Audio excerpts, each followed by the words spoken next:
Alright guys, I'm gonna show you how to create a bootable USB drive with Bazzite on it, and how to make your BC-250 basically a gaming console by installing the Bazzite and making few tweaks.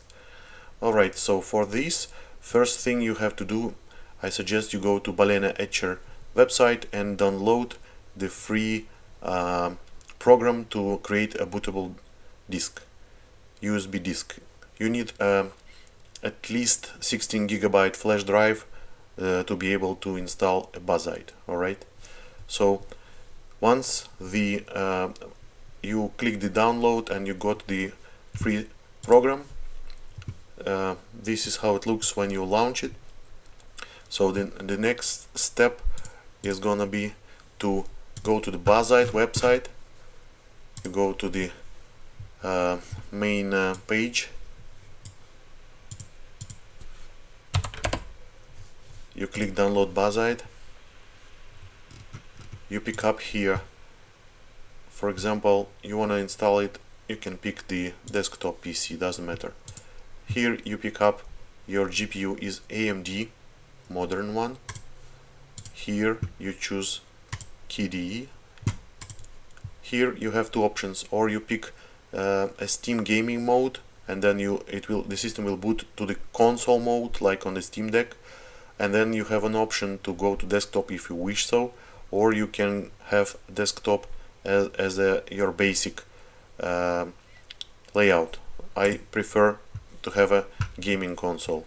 So here you have two options to have installing image of the Bazzite, which will go straight to installation, or you can have a live USB drive which will boot you to the Bazzite. You have some options, you can test your hardware whatsoever, and then you can still install the system using the same. So I prefer to use the live ISO. So here you see that it's being downloaded.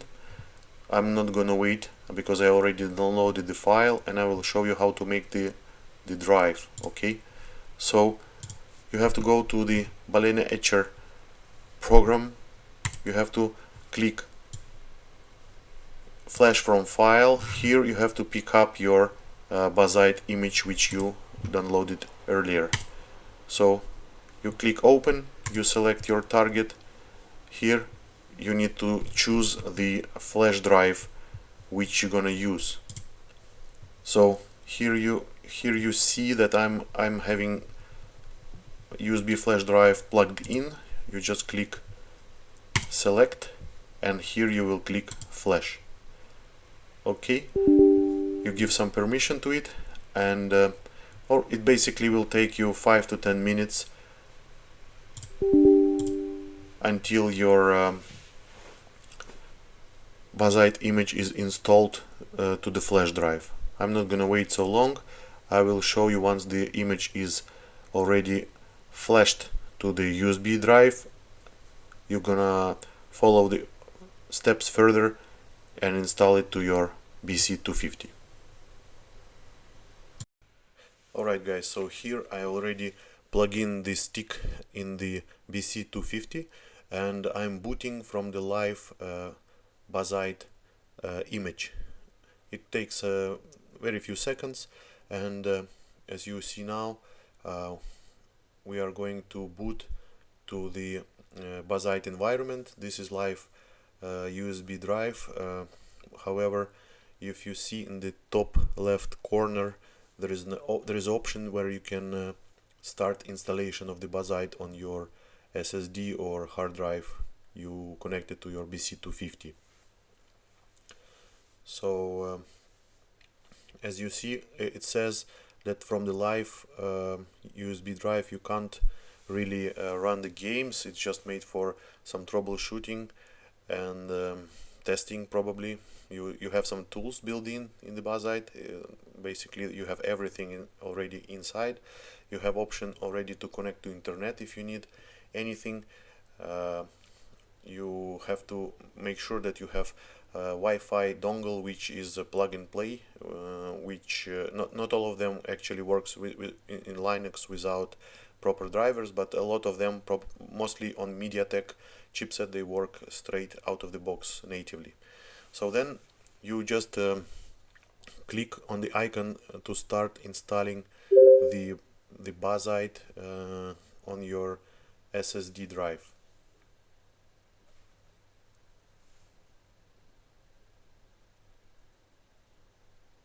Here you are going to choose the language.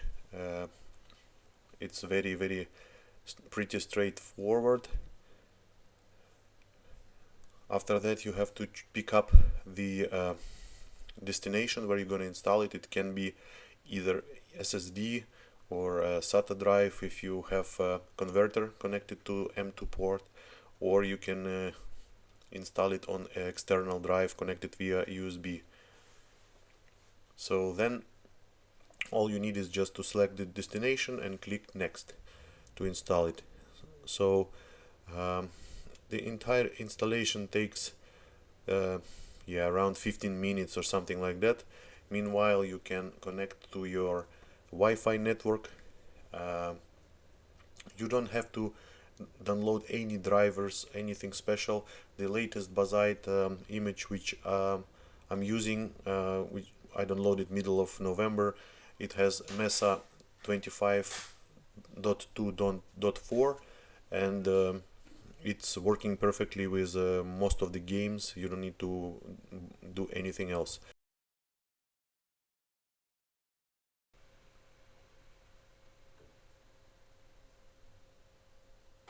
Right here you see I'm just connecting to my Wi-Fi network, and another step you need to do is to pick up your encryption method for your drive. I suggest you just use classic. There is nothing special. You create a container with your passwords and stuff like that in your Bazzite. So just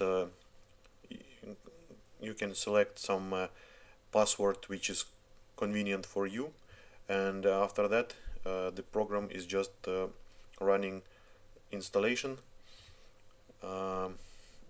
As I said before, it takes about 10 to 15 minutes depending on the speed of your drive. So I'm gonna skip forward to the moment when we already boot after the installation is completed.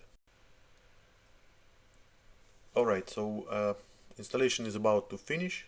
You will see this blue line is reaching the complete state, and everything you need to do then is just to click this button on the bottom right in order to return back to the Bazzite Live USB environment. And the next step will be just to reboot your Bazzite system in order to boot already from your SSD. So I suggest you click to the reboot, or you can click to the shutdown and unplug the USB drive, so the system will boot from your SSD. You will see now I'm doing the same. I'm clicking the restart, and while it's being power cycled, I'm gonna unplug my USB. You see this Steam logo. It's my custom made logo. I just was changing the BIOS of the board, and I added the Steam logo just to make it look more nicer than it is without any logo. You won't see it on your stock BC board. Maybe once I will make a small short tutorial how to flash the BIOS, and maybe also how to change this logo if somebody would be interested, but it's not a topic of this video. So right now the system is being rebooted, and after a few moments you will see we are going to enter to the Bazzite environment. First steps will be to choose the language and to sign in to your Steam account. I'm gonna skip the time when the system is completing its installation during the first boot, and I will jump straight to the moment when we are already setting the first initial settings.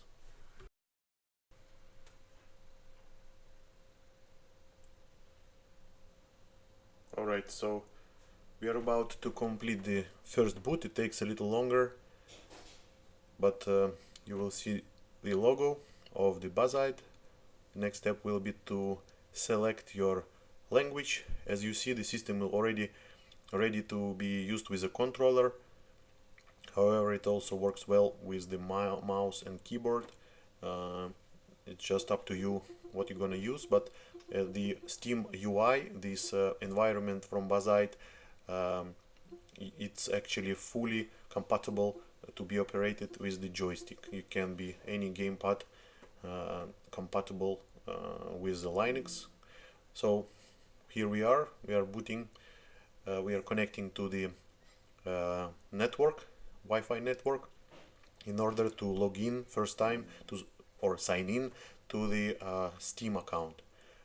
So as it's a Steam OS based environment, it's necessary to sign in to your Steam account in order to use this big picture mode to have this console experience. So in a few moments I'm gonna sign in, and you will see the layout of this Steam UI. It's similar to Steam Deck if you have it.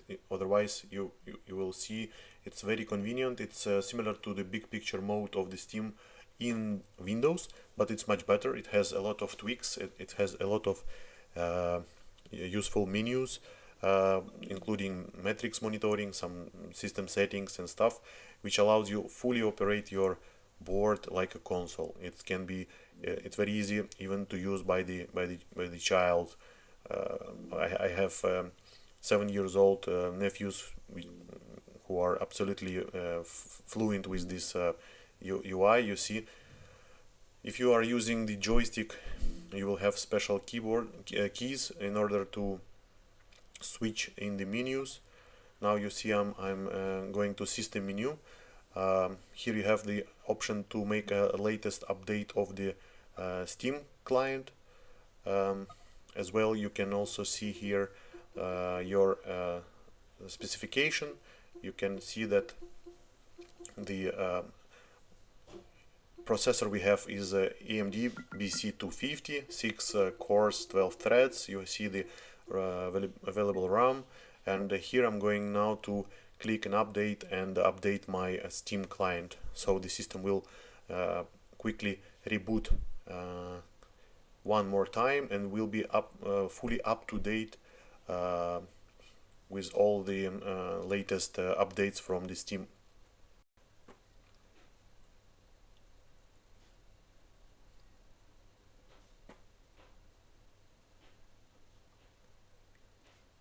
Alright, now you're gonna see that latest updates are installed, and we are back to the Steam UI.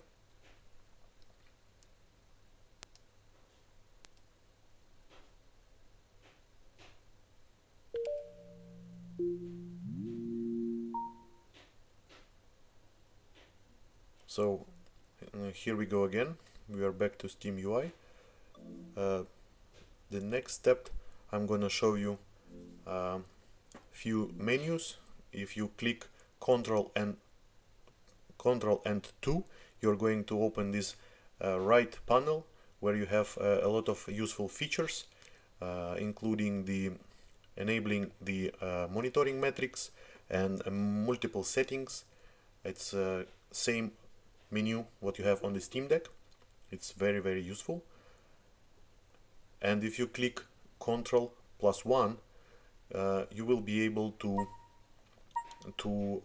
open the left panel where you have all the options for the games, for the system, and so on. And in the power setting, you will be able to click to reboot in your desktop mode.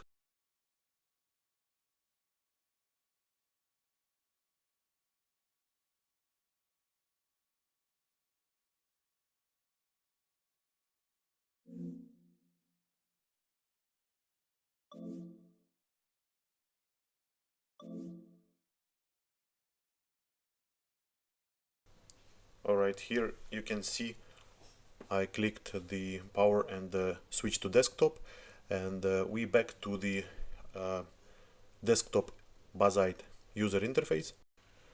Alright, so Bazzite is basically has a lot of pre-installed useful programs, including web browser, video players, and so on. But I suggest you go to this store, which is called here a Bazaar, and we're gonna install a few utilities to monitor our performance of our BC-250. So we're gonna install a FurMark. This is the benchmark for the GPU. So you're just gonna click to the search button, you type FurMark, you install that one. Additionally, I suggest you to install the CPU X utility, which has some system information and also the CPU benchmark. And I also prefer to have installed the DiskMark, the program which can show you the speed of your SSD or USB drive you're using.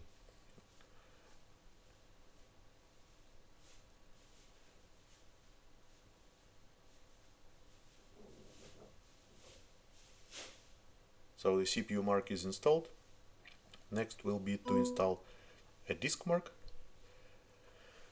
And you can navigate later in this store. There are tons of the very useful utilities and free programs which you can add to your Bazzite system to use in the desktop mode.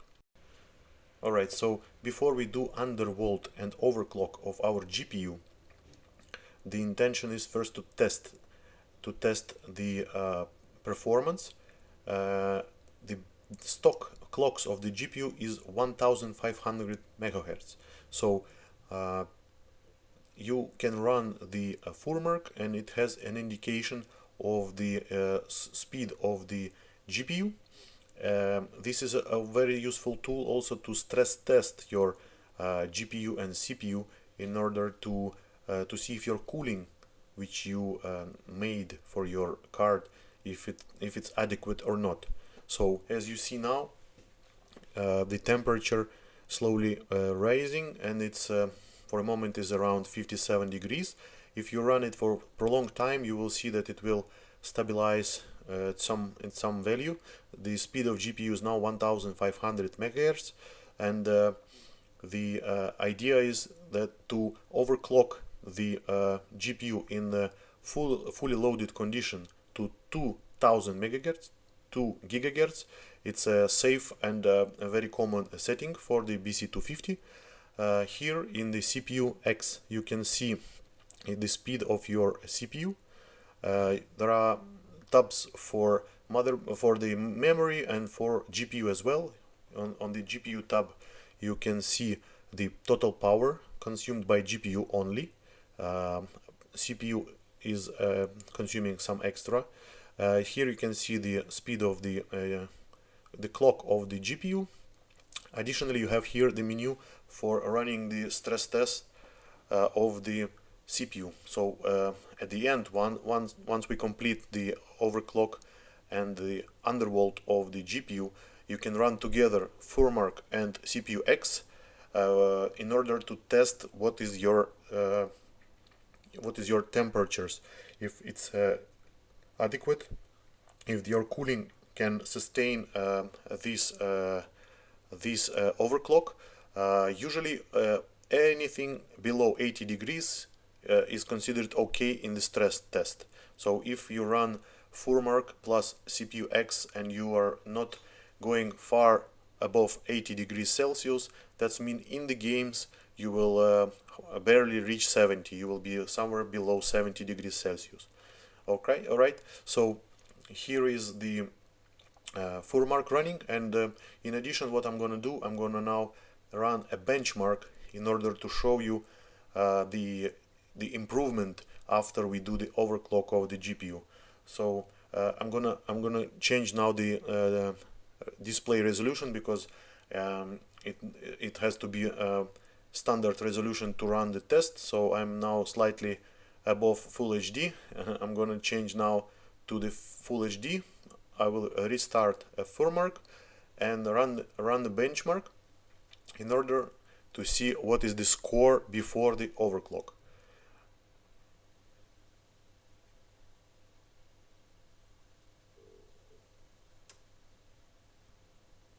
I'm gonna restart now the FurMark and run a benchmark. Also, a small additional info: the FurMark, you have two options, the GL and Vulkan. So I wanna mention that Vulkan actually heat up your GPU more intensively than the GL stress test. So once you are testing your thermals, if your board cooling is sufficient, I suggest you run FurMark in Vulkan mode and CPU test in parallel.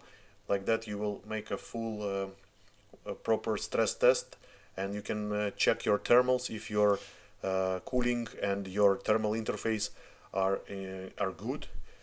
So as you see now, we are running the benchmark. FPS is around 67-68 average, and our final score will be around 4,000 points. So let's wait until it's completed so we can verify the score, and then you see the score is 4,085 points, 67 FPS average. So let's try to do the overclock and then check what is our results.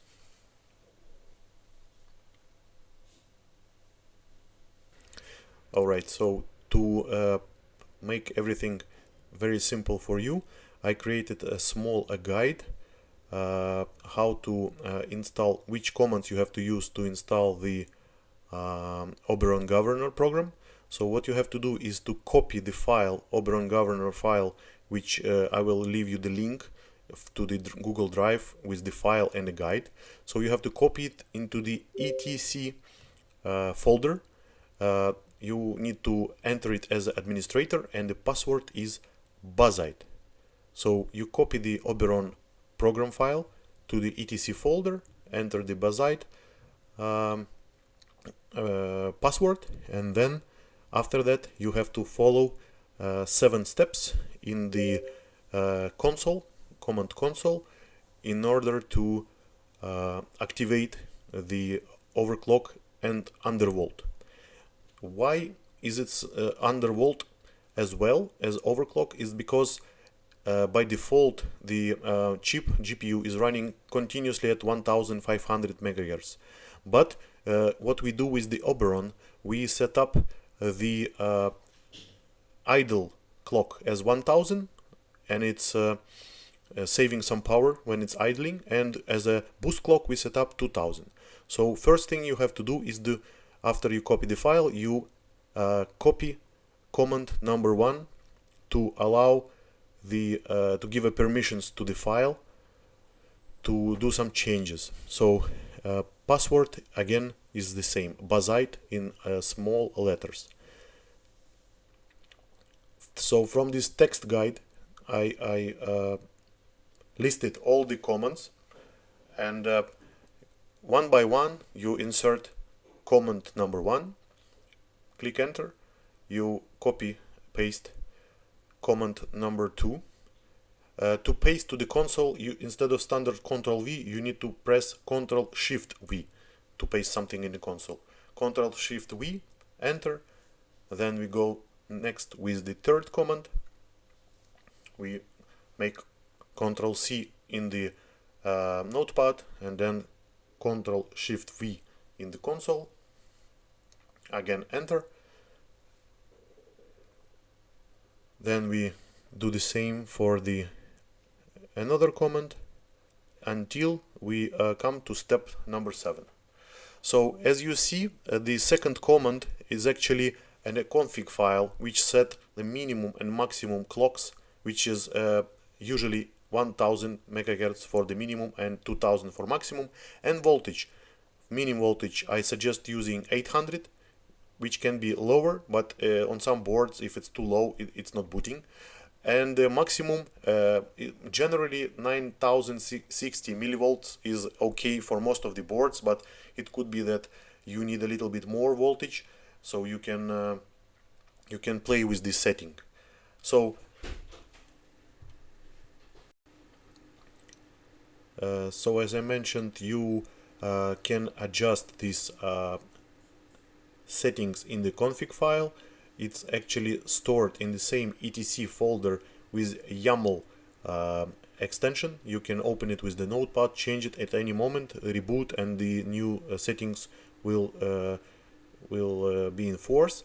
So the steps until step 7 allowing you to enable the oberon, and now I'm gonna start a framework, and you will see that the clock of the GPU is going to rise from 1500 to 2000 megahertz, and you will have a significant increase in the performance, up to 30%. So I'm now starting the benchmark, and as you remember, originally we had 1500 megahertz, and the FPS average was around 67-68, right? So now you see that FPS is above 90.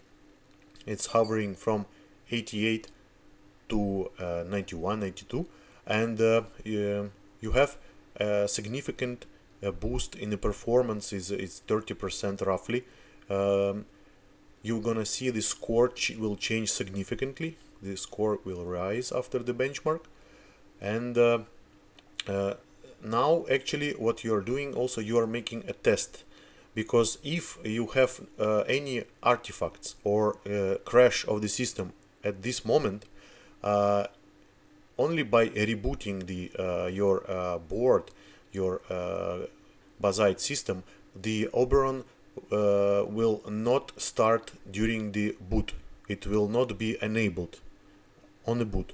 So now if you have any problems, now you see the score 5340, 87 FPS from 67, so you see around 30% extra performance. And now if everything is running fine, like you see in my case, if you will paste command number 7, you will make this oberon program starting in automatically on boot. So that's important, that after you did all 6 steps, you do the test. If everything runs well, after that you activate command number 7, and now your oberon will be always active. You still can adjust the config file and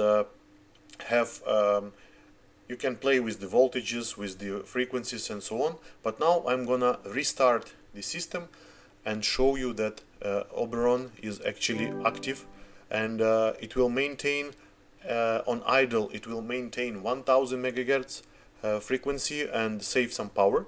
And as soon as you launch some intensive 3D